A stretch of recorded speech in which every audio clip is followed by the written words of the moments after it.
Y aquí está la señal de Radio Miami TV en vivo para todo el mundo desde Estados Unidos. Estoy aquí justamente al habla con Max Lesnick, director general de Radio Miami, delegado también general de la Alianza Martiana durante muchísimos años, quien vive aquí en Estados Unidos hace más de 50 años. Estamos al tanto de todo lo que está aconteciendo en el mundo y sobre todo en Cuba en los últimos días. Max ha estado siguiendo de cerca todo lo acontecido y sobre todo a la espera del famoso 15 de noviembre que pasó como suele pasar con algunas aguas. Entonces, adelante Max, queríamos escuchar su opinión sobre este tema. Bueno, si fuera Gabriel García Márquez el que analizara la situación cubana, diría que esto ha sido la crónica de una guarimba fallida. Quiere decir que las expectativas de la oposición, manejada, como se sabe, por Estados Unidos, con recursos millonarios, apostaron a una sublevación popular contra el gobierno revolucionario cubano para la fecha del 15 de noviembre. El pueblo salió a la calle a defender la revolución. Y el promotor de ese movimiento, que se llama Archipiélago, nombre más bien turístico que de oposición, el joven dramaturgo Junior García, pues optó por emigrar, salir furtivamente de Cuba, solicitando una visa de turista para su esposa y su suegra en España, que le fue concedida, y salió, como se dice vulgarmente, poniendo pies en polvorosa. Capítulo cerrado. Pero vamos a analizar lo que pudiéramos llamar el diferendo Cuba-Estados Unidos. Más de 60 años aplicando la misma medicina. Agresiones que desde sabotajes en los años 60, invasión como la de Playa Girón en 1961, el plan Mangosta con acciones terroristas desde territorio norteamericano, voladura de un avión de pasajeros de Cubana Aviación en los cielos de Barbados, el bloqueo como instrumento de presión económica. No es solamente que Cuba no tiene relaciones económicas con Estados Unidos, sino que ese bloqueo se aplica también al comercio bilateral de Cuba con otros países. Un barco que vaya a puerto cubano no puede tocar puerto americano por medio año. Son medidas que una a una parecen nada, pero en conjunto enseñan un cuadro que podemos calificar que Estados Unidos está en guerra con Cuba, aunque Cuba no responde con la guerra frente a Estados Unidos. Nunca desde Cuba ha salido una expedición armada para invadir este país. Nunca desde Cuba se ha hecho el sabotaje a un avión de pasajeros. Nunca desde Cuba se han practicado actos terroristas en suelo norteamericano. Al contrario, bombas llovieron en las calles de Estados Unidos, especialmente en Miami. Hubo un año de 100 bombas, de las cuales 11 me tocaron a mí cuando era director de la revista Réplica. De manera que Cuba está en paz con Estados Unidos, pero Estados Unidos está en guerra con Cuba. Pretender que una nación sitiada, decía San Ignacio de Loyola, que en una plaza sitiada la disidencia es traición. Quiere decir que en medio de ese cuadro, ¿cómo se puede imaginar a alguien que el gobierno cubano, aunque lo diga la Constitución, que hay derecho a manifestarse, cómo en medio de una agresión de todo tipo por parte de Estados Unidos, el gobierno cubano va a permitir que esa oposición organizada, pagada y alentada desde Estados Unidos, especialmente de Miami, porque hemos visto cómo en todo este proceso la extrema derecha cubanoamericana del sur de la Florida se ha movilizado, ha tomado hasta las calles. Lo que no ocurrió en Cuba ha ocurrido aquí en Miami. Esa extrema derecha que añora la Cuba de ayer se empata con el pasado batistiano, porque las cabezas más visibles de este proceso de lo que llaman exilio histórico está en la llamada Brigada 2506, que llevó a Cuba un buen número de esbirros del batistato. Los hermanos Díaz Balar. Todo el cuadro que se presenta es el pasado que no puede volver, porque Cuba tiene que hacer reformas, Cuba tiene que hacer cambios, pero los cambios son hacia adelante, no hacia atrás. ¿Cómo es posible que en medio de una guerra de un país poderoso, el Coloso del Norte, contra una pequeña república latinoamericana, Cuba, que porque se proclame socialista, porque el pueblo cubano haya escogido una constitución que llamaríamos de izquierda, por ese pecado capital de querer ser libre y soberano, Estados Unidos no le permite y se le tira a la yugular, al cuello, para oprimir al pueblo de Cuba, que es el que sufre las consecuencias del embargo, de las agresiones, de cuanta historia se quiera tejer en nombre de la libertad. Y hay que sumarle más las 243 medidas de la era de Trump que se añaden al bloqueo y a toda esa lista de cosas que usted ha ido planteando, ¿no? Bueno, y que además el presidente Joe Biden, demócrata, que en su campaña prometió, abiertamente lo dijo, levantar las nuevas medidas de Donald Trump. No ha levantado ninguna, al contrario, se ha sumado a esa línea de castigo.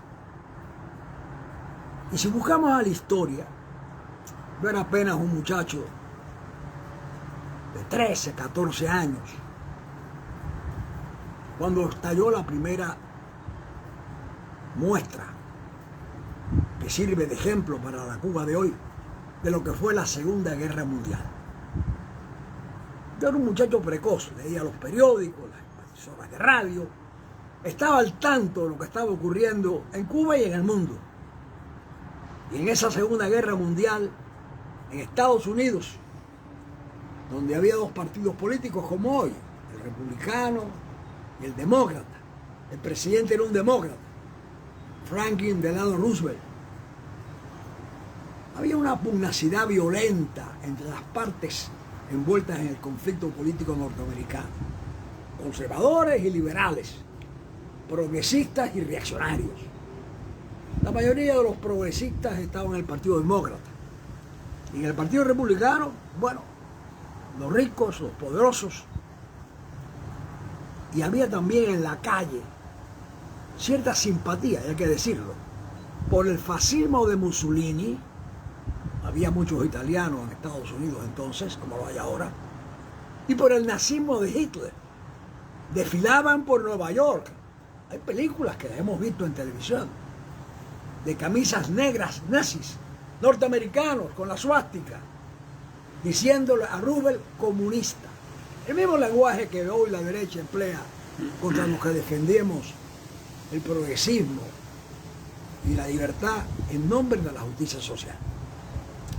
Bueno, cuando estalla la Segunda Guerra Mundial y Estados Unidos interviene cuando el ataque artero de Japón, el 7 de diciembre de 1941, toda aquella pugnacidad entre los partidos desaparece.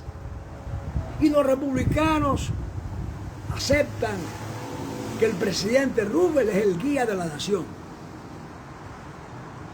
Y se llega hasta el extremo de que algunos extremistas pretendieron romper esa unidad, la unidad del pueblo americano frente al nazismo, frente al Japón agresor, frente a la Italia fascista. No había en Estados Unidos disidencia política. Inclusive el hombre más popular de la época, un héroe para la nación, el aviador Lindbergh, había hecho la proeza de volar de Estados Unidos hasta Francia, hasta Europa, a atravesando en solitario el océano Atlántico. Gran popularidad tuvo. Inclusive llegó a Cuba y lo recibió en bandeja de plata el entonces dictador Machado. Simpatizante, Machado era también simpatizante del fascismo italiano. Y ese Lindbergh, querido y admirado por el pueblo norteamericano, que cuando llegó a Nueva York después de su viaje atlántico, fue recibido por miles de norteamericanos en las calles de Nueva York. Lindbergh se sumó a la guerra al lado de su país. Todos los norteamericanos se pusieron al lado de la nación. En Inglaterra lo mismo. Laboristas de Clement Attlee, conservadores, los Tories, de Winston Churchill, se unieron en la lucha contra el nazismo. Aunque la Constitución norteamericana permitiera manifestaciones públicas, y así también las manifestaciones públicas en Inglaterra estaban permitidas, una vez que empezó la guerra de los nazis, de los japoneses y de los italianos contra Estados Unidos o contra Inglaterra, ambos pueblos se unieron y no se permitió disidencia alguna. ¿Cómo es posible que se pretenda que en Cuba, que Estados Unidos la quiera aplastar con todo tipo de medida económica, donde alienta la subversión, donde la embajada de Estados Unidos se dedica a prohijar a los cubanos de poca vergüenza, podemos decir sinvergüenzas, porque no la tienen?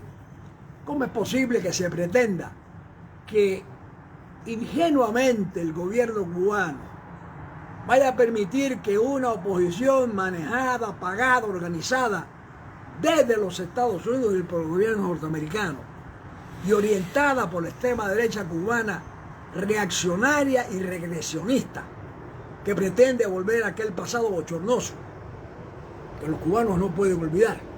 ¿Cómo es posible que se pretenda que en nombre de la libertad y la democracia se vaya a permitir una sublevación popular? Yo creo que la elección del 15 de noviembre hay que anotarla y analizarla. No quiere decir que el gobierno cubano esté sentado ahora saboreando un triunfo, porque no es triunfo que el pueblo cubano salga a defender su revolución, es un deber. Pero creo que los cubanos que estén de verdad soñando con una Cuba mejor y que tengan críticas para el gobierno revolucionario, porque no todo puede ser hecho a la perfección. Claro que hay errores que se han cometido. Por supuesto que toda obra humana tiene defectos, pero todos esos defectos pueden corregirse en paz, en armonía y en diálogo. Un diálogo sincero y abierto, no engañoso, no tirar la piedra y esconder la mano. Creo que el futuro le depara a Cuba años de batallas. La revolución hay que defenderla. Y yo digo que aquel que no esté de acuerdo con asuntos mal manejados por la dirección política cubana, o que crean que están mal manejados, derecho tienen a través de los canales legales que le permite la discusión, el diálogo, la protesta, el cambio, el voto, porque la Constitución cubana fue aprobada mayoritariamente, abrumadoramente por el pueblo cubano. Habría que preguntarle a esos que se llaman disidentes si están con Cuba o con el extranjero, con el norteamericano. Esa es la clave. Cualquier cubano que quiera reclamar derechos tiene que partir de definirse si está con el bloqueo norteamericano o está en contra. A partir de salir a las calles a denunciar el bloqueo norteamericano, comenzarán los derechos libres para discutir y protestar acciones del gobierno revolucionario. El que no esté contra el embargo está contra Cuba. El que no esté contra el bloqueo está con el enemigo. Y yo lo repito como San Ignacio Loyola: en plaza sitiada La disidencia es traición. La libertad se conquista hablando, conversando, discutiendo, votando, no con algaradas callejeras que los venezolanos bautizaron como guarimbas. Ese no es el camino. El camino para reclamar derechos es el civilizado. Y la revolución cubana está abierta a la discusión. Y si no fuera así, entonces de verdad era cuando podría llamarse una dictadura. Estamos hablando con Max Lesnick, director general de Radio Miami. Unos instantes quiero robarle más para hacerle un ligero comentario y que usted dé su opinión. Se está produciendo un encuentro muy significativo entre Canadá, Estados Unidos y México. Hay que decir que Canadá tiene relaciones comerciales con Cuba, incluso tiene negocios, compañías como la Cherry International, el níquel es 50-50 con compañías canadienses y compañías cubanas. México ni se diga en el orden de la solidaridad, del comercio, del mercado, que ha venido, digamos, un momento muy especial esa solidaridad y a mantenerla y a multiplicarla. Sin embargo, entre esos tres mandatarios, donde está Trudeau, canadiense, está López Obrador, el mexicano, está el señor Biden, norteamericano, dos países sí están con Cuba y Biden no está con Cuba, no está a propósito de una relación normal al estilo cuando estuvo Obama. Definitivamente, ¿no le parece que es el momento para que Biden reciba los comentarios del propio López Obrador y del propio canadiense sobre cómo le va con las relaciones a estos dos países con Cuba? Mira, habría que ser muy ingenuo para no pensar que el tema de Cuba no se trató en esa reunión. El nombre de Cuba estaba en el aire, porque precisamente los acontecimientos que estaban ocurriendo obligaban al tema de Cuba. No se ha publicado en la prensa, no se ha dicho una palabra sobre la presencia ambiental de Cuba en esa reunión. Pero si López Obrador, antes de ir a la reunión a Washington, públicamente volvió a respaldar a la revolución cubana como legítima, si Canadá mantiene relaciones comerciales con Cuba de todo tipo y que los turistas canadienses son los proveedores del mejor mensaje de solidaridad con el pueblo de Cuba y con la nación, ¿cómo es posible que no se haya hablado de Cuba? Biden está atrapado, valgamos a decir, en su propia trampa.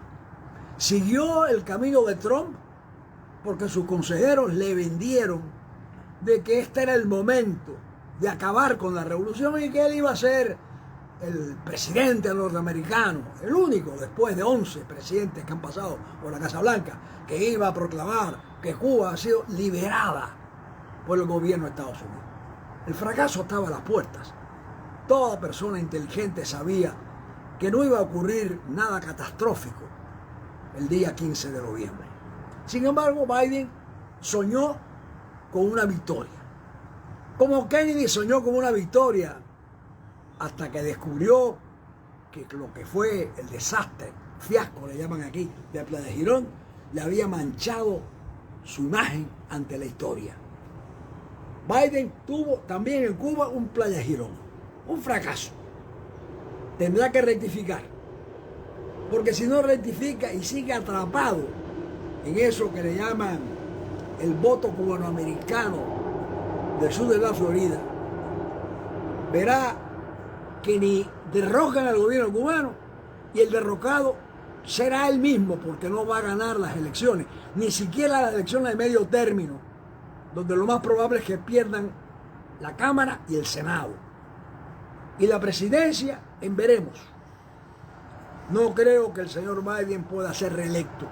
Los números no lo dicen. Y su vicepresidenta, Kamala Harris, que se veía como una persona de cierta posición más abierta y liberal, se ha atado al fracaso. Vendrán tiempos malos para Estados Unidos.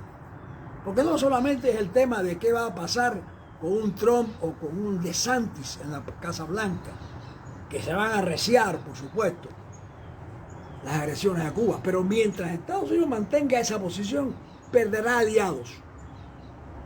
Su mejor aliado en América es México por la vecindad.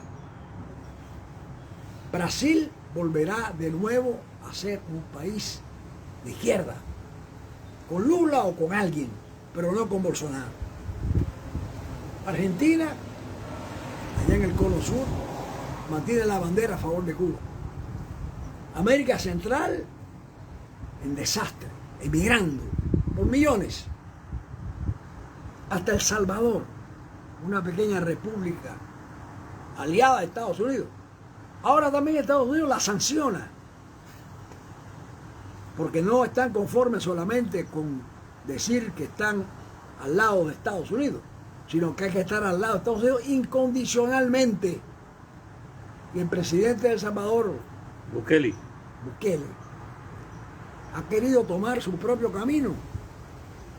Y la respuesta norteamericana es sanciones, sanciones, sanciones. Sanciones a Nicaragua, sanciones a Cuba, sanciones a Venezuela. Ahora sanciones a El Salvador. Sanciones, sanciones y sanciones. Y las sanciones no ya significan absolutamente nada. Es ridículo. La sanción significa que los funcionarios tal, tal y tal no pueden venir a Estados Unidos y no pueden tener cuentas en bancos norteamericanos. Bueno, ¿qué significa eso? Absolutamente nada. Se ríen de la sanción. Estados Unidos debe preocuparse por China y por Rusia, que son dos países grandes y poderosos con colmillos atómicos. Una guerra que yo no creo que se vaya a desatar. Estados Unidos perderá imagen, perderá fuerza económica, que ya la ha perdido bastante, y por ese camino no faltarán 4 años para ver que China será el primer país, potencia económica y militar del mundo que vivimos. Me da pena con Estados Unidos. Yo vivo en este país y mi familia vive en este país. Es lamentable tener que presenciar la decadencia de Estados Unidos. Los imperios van y vienen. Cayó Roma. Washington está en camino de perder su hegemonía. Lo lamentamos por el pueblo americano, que si tuviera una política más sensata del presidente Biden, pensaría más en su país y en su pueblo que en agresiones externas, que nada más que conducen a que cada día haya más repulsa a los Estados Unidos de América. Bueno, muchas gracias, Max Lesnier, en directo desde Estados Unidos, en esta transmisión de la propia Radio Miami TV, también de Tesoro Internacional. Nos alegra muchísimo que usted lleve en el corazón, como siempre, a Cuba. Yo soy Carlos Diegues, desde Estados Unidos.